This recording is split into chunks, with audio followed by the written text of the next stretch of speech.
Today we will be discussing good faith deposits.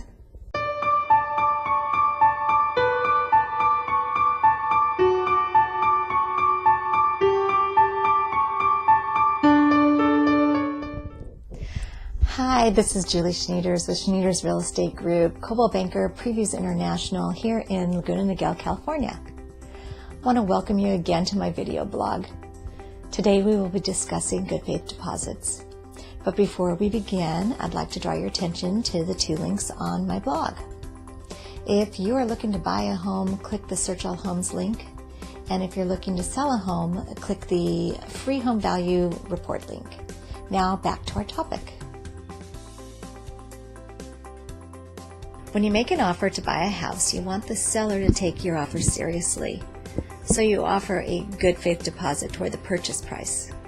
This is also referred to as the earnest money deposit. You're using this money to show the seller that you're earnest or serious about buying their house. Now don't confuse this with the down payment on the house. They're two separate things, though both can be applied to the purchase price. If the seller accepts your offer and the deal goes through, your earnest money will go toward the purchase of the house. It also becomes part of the investment in the property. If you back out, however, there is a chance that you could forfeit your deposit to the sellers, but I'll discuss that a little bit later. It's more a real estate tradition than anything, but it sends a signal about you, the buyer, and it says that you're not trying to waste anyone's time, that you're serious about the purchase of this property. You may hear this referred to as the deposit, the good faith money, or the earnest money. These terms are used interchangeably, but they all mean the same thing. In our California purchase agreement, deposit has to be in escrow within 3 days after acceptance of your offer. However, this too becomes the terms of your contract. In fact, the exact amount and time frame should be spelled out in the contract. When I say contract in this context, I'm referring to the purchase agreement that you write up, and your real estate agent should be able to prepare this document for you. The purchase agreement will include the amount you're offering to pay for the house, as well as the amount of your earnest money that you're paying, along with the time frames to get that deposit into escrow. The purchase agreement should also include certain contingencies that allow you to back out of the deal, and I'll talk more about that. Earnest money deposits usually range between 1% and 3% of the purchase price. Here in California, where I am, most home buyers put down 3% earnest money, but it varies from one real estate market to the next. It also depends on your situation. If you're in a multiple offer situation, you might want to get some advice on just how much deposit to put. There's really no laws governing this, by the way. It's more a matter of local custom. Your real estate agent is your best resource in this area, because he or she can tell you how much earnest money you should pay when you're putting in your offer. The scenario where the buyer can get the earnest money back has to do with contingencies. I talked about contingencies a little bit earlier when I was describing the components of a standard purchase agreement. When you make an offer to buy a house, the offer should be contingent on certain things. The home inspection is a good example.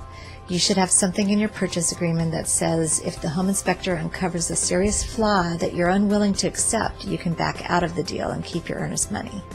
Similarly, if the seller refuses to repair something on the inspector's list, you should be able to back out and get your deposit back. If you back out of the contract for no good reason, you could forfeit your earnest money. This is why contingencies are so important in the real estate purchase agreement. If you change your mind after the offer has been accepted, it's going to come down to contingencies you've included in the contract. If you simply had a change of heart, the seller will probably be able to keep your earnest money deposit. Again, all of this should be clearly expressed in the purchase contract. Always review this document with your real estate agent and make sure you understand how the contingencies work before submitting your offer. Normally, the buyer gives the deposit to an escrow or title company.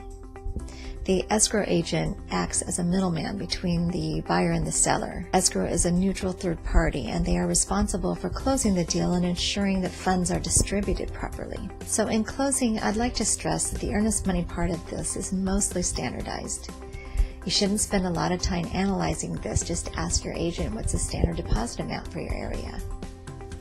If you pay a lot less than the average good faith deposit, you risk having your offer rejected. And if you pay a lot more than the standard amount, you risk losing more if you back out of the contract. It's simply a means to let the seller know that you're serious. So pay the standard amount and include the appropriate contingencies in your offer, and then move on with the process. So thanks again for watching my video blog, and if you have any real estate questions, please contact me. I hope you have a really great day.